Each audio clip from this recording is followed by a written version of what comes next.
ഇപ്പോൾ ഭാരതരത്നയാണ് ഒരു ട്രെൻഡ്.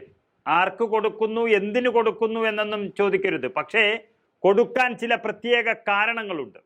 അത് നന്നായി അറിയാവുന്നവർ കോൺഗ്രസിനെ നശിപ്പിക്കാനും നരേന്ദ്രമോദിക്ക് സ്തുതി പാടാനും തുടങ്ങിയിരിക്കുന്നു. കോൺഗ്രസ് പാർട്ടിയുടെ ചെലവിൽ ഒരു ജീവിതം തന്നെ രാജകീയമാക്കിയ ഒറ്റുകാരൻ ഗുലാം നബി ആസാദ് പറഞ്ഞത് കോൺഗ്രസുകാർക്ക് ഏറെ വേദനയുണ്ടാക്കുന്നതാണ്.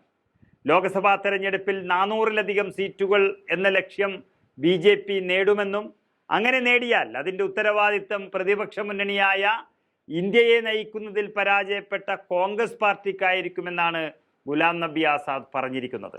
അതായത് ഈ രാജ്യത്തെ മതേതരത്വവും ജനാധിപത്യവും സംരക്ഷിക്കാൻ വേണ്ടി മതന്യൂനപക്ഷങ്ങളെ നെഞ്ചോട് ചേർക്കുന്നതിന് വേണ്ടി വളരെയധികം കഷ്ടപ്പെട്ട കോൺഗ്രസ് എന്ന പാർട്ടി ഇവിടെ തകരുകയാണ്.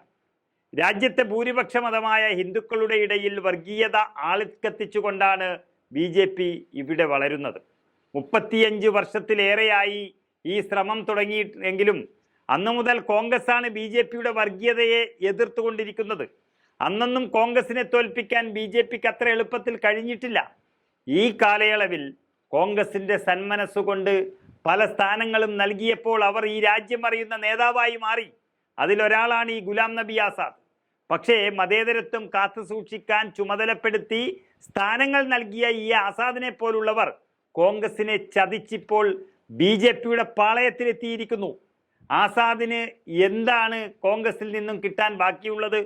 മുഖ്യമന്ത്രി സ്ഥാനം, കേന്ദ്ര ക്യാബിനറ്റ് മന്ത്രി, AICC ജനറൽ സെക്രട്ടറി, രാജ്യസഭയുടെ പ്രതിപക്ഷ നേതാവ് വർഷങ്ങളോളം, അങ്ങനെ എണ്ണിയാലൊടുങ്ങാത്ത സ്ഥാനങ്ങളാണ് കിട്ടിയത്. എന്നിട്ടും ഒറ്റുകൊടുത്തു പാർട്ടിയെ.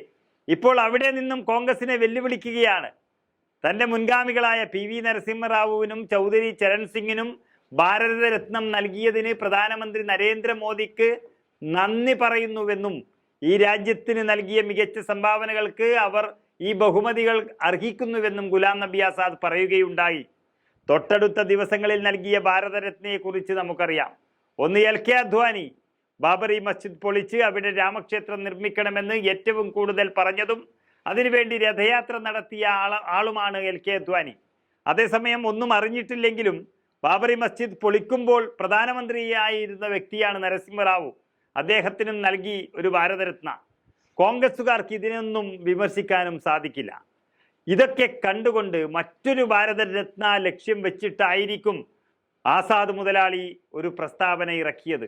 ഏതായാലും BJPക്ക് 400 സീറ്റ് കിട്ടുമെന്നും അതിൻ്റെ ഉത്തരവാദി കോൺഗ്രസ് ആണെന്നും പറയുന്നതോടെ ഈ രാജ്യത്തെ പ്രതിപക്ഷ ഐക്യത്തെ തകർക്കാൻ നോക്കുകയായിരുന്നു ആസാദ്. യഥാർത്ഥത്തിൽ ഗുലാം നബി ആസാദിനെ വിശ്വസിക്കുന്ന ഒരാളും ഇന്ത്യ രാജ്യത്തില്ല എന്നുള്ള സ്ഥിതിയായി മാറുകയാണ്.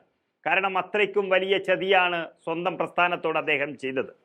അങ്ങനെ മതേതര ചേരി ശക്തിപ്പെടുത്താൻ കോൺഗ്രസ് ഉപ്പും ചോറും കൊടുത്ത് വളർത്തിയെടുത്ത ഇത്തരം മാലിന്യങ്ങളെ ജനങ്ങൾ വലിച്ചെറിയുക തന്നെ ചെയ്യും.